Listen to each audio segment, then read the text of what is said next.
అందరికీ నమస్కారం. నా పేరు రంజిత్ కుమార్. ఇప్పుడు మన తెలుగు రాష్ట్రంలో సినిమాలు ఎలా తయారయ్యాయంటే కోట్లు పెట్టి సినిమా తీయడం కాదు, కాంట్రవర్సీతో సినిమా తీయడం అన్నట్టు. కోట్లు పెట్టి తీస్తున్నారు.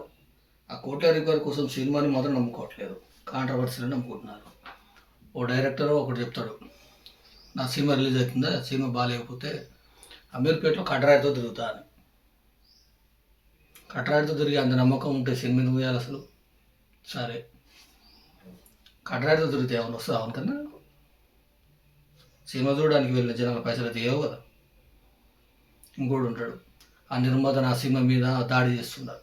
సినిమా మంచిగా ఉంటే ఎప్పుడైనా చూస్తాడు. తీసిన సినిమాలు లట్కోర్ సినిమాల్ని, అవే సినిమాల్ని అటు తిప్పి తీస్తే ఎవడు చూస్తాడు, ఎవడు చేయడు. పైగా పైరసీల మీద పంచాయతీ. మళ్ళీ ఇప్పుడు ప్రస్తుతం ఆఖరికి పెద్ద పెద్ద డైరెక్టర్లు కూడా దేవుళ్ళే. తెలుగు సినిమా అంటే ముందు ఒక 80 నిమిషాలు ఏదో చూపించి ఆఖరిలో 40 నిమిషాలల్లో దేవుడు వస్తాడు. అట్లా తయారైంది. జటాధార సినిమా దయ్యాన్ని తీసుకొని వస్తాడు, ఆఖరిలో దేవుడు అని వస్తాడు. మిరాయి ఇంత తిప్పి ఆఖరికి దేవుడు వస్తాడు. ఆ ఫైటింగ్ కూడా లాస్ట్లో అంత మంచిగా ఉండదు. దేవుడిని నమ్ముకుంటారు. ఆఖరికి అఖండ 2 కూడా దేవుడు దేశం, అది ఆల్రెడీ దేవుందే, దేశాన్ని కూడా తీసుకొచ్చింది ఇప్పుడు ఇందులోకి.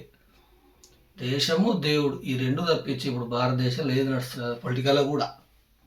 పొలిటికల్గా కూడా దేశము మతము ఈ రెండే. సినిమాలు కూడా దేశము దేవుడు ఈ రెండే. ఎంటర్టైన్మెంట్ అనే సినిమా అసలు లేనే లేదు ఇప్పుడు మన టాలీవుడ్లో.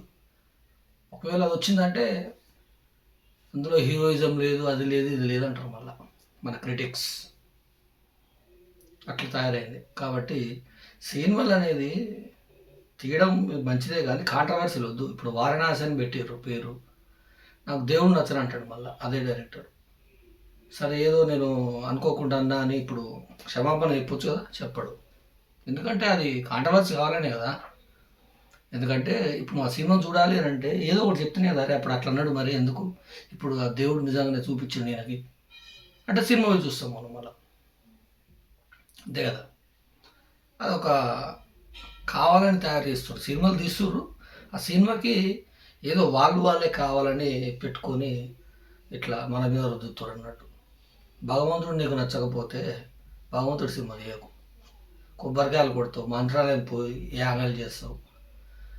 నువ్వు తక్షణమే ఆంజనేయ స్వామిని అలా అన్నందుకు నువ్వు క్షమాపణ చెప్పాలి. చెప్పకపోతే ఆ దేవుడే నీతో చెప్పిస్తాడు. జై హింద్.